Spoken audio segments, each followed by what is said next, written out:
I approach black hair as a sacred thing. Black hair to me is the thing that saved my life. Black hair is also an unspoken language. It can tell you the mood they're in, it can tell you where they're from, it can tell you so much by just looking at it. I'm seeing the way you express yourself, I'm seeing the way you feel by just looking at your hair. There's a lot of pain carried in hair, there's a lot of joy carried through hair, but then there's also a lot of self-doubt. Hair in the Black culture is definitely one of the main ways we look at ourselves. It's like the window to our souls in a sense.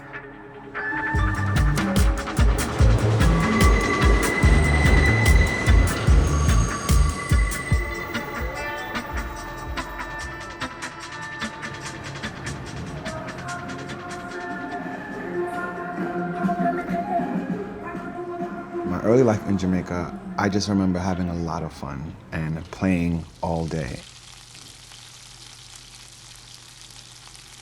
But there was also a lot of domestic work that you would do. So we learned how to cook really early. We learned how to clean really early in life. I remember cooking at whole recipes at 7, 8 years old.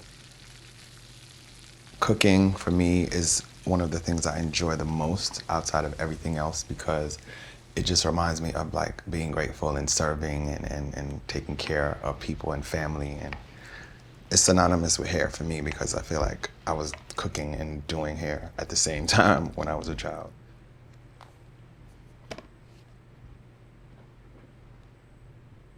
This is me in Jamaica when I was about 2 years old. 2 or 3, I think. I grew up loving me and loving what that looks like to be me.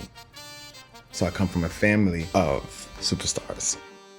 My mom is a reggae legend. Her name is Sister Carol. I saw a lot of them getting ready and dressed and preparing for their stage shows, like putting the clothes together, outfits, doing their hair, eccentric, elaborate hairstyles. High off the head, different colors, different volumes, some slick, some cuts. It was just a lot going on in the height of the dancehall era in the late 80s, early 90s in Jamaica. When I first started working in fashion, I started working with Guido Palau and Luigi Moreno, and then I really fell in love with like Sam McKnight and the way he worked. So I worked under them for years, and after that, I decided to go on my own, and I decided to use what I learned in the early part of my life in hairstyling and the later part of my life in fashion hairstyling and put it together, and that's where my style came from. Church hairstyles. I had an aunt that was a hairstylist who taught me how to do hair. And I would be in the salon with her for hours, watching, learning. I remember being in these spaces, the salon spaces, where you see like a whole ecosystem of life as opposed to just hairstyling. Because the salon, especially in the Jamaican culture and the Black culture, it's like a place where everybody congregates and barters and, you know, so that's really cool.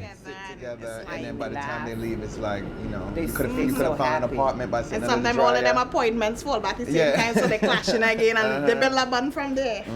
You might find childcare while you're getting your hair washed. You might find, yeah, you come into the salon and somebody go, oh, I know somebody, right? Yeah. How did you guys get into hair? I didn't like the way my mother did my hair. And I'm Haitian, so the hairdo was no. Yeah. And I was in New Jersey, so there was no braiding. There was no hair, so I started using yarn.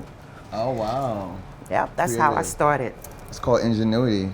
Do you remember the stiff hairstyles, the sculptural hairstyle, like the freeze curls and the barrel curls, and finger waves, and the short cuts with short on this side but then long on this side, and you did that. She looked like she did it.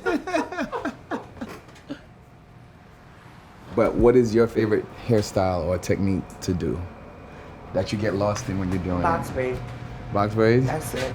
Yeah? I get lost in my box. Yeah. I think hair is an art, Yes. and as the years change, there's more art. We see more different styles. I am still astonished at the fact that in certain institutions, the way you wear your hair can be held against you if it's the natural way your hair looks. I think that's insane. Trying to fight those stereotypes every day. because it's a beautiful thing. Our hair is so beautiful. I feel like it's something that should be celebrated and not used to subjugate us. I feel like in the industry that I work in, the fashion industry, there was not a lot of people that looked like me. And I always felt like the early way that I learned to do hair was so sophisticated, so I tried to inject it in a lot of my work. I love this show. I do feel like I'm seeing a bit more changes. It's become the norm now to dive more into that world of sophisticated Black hairstyling.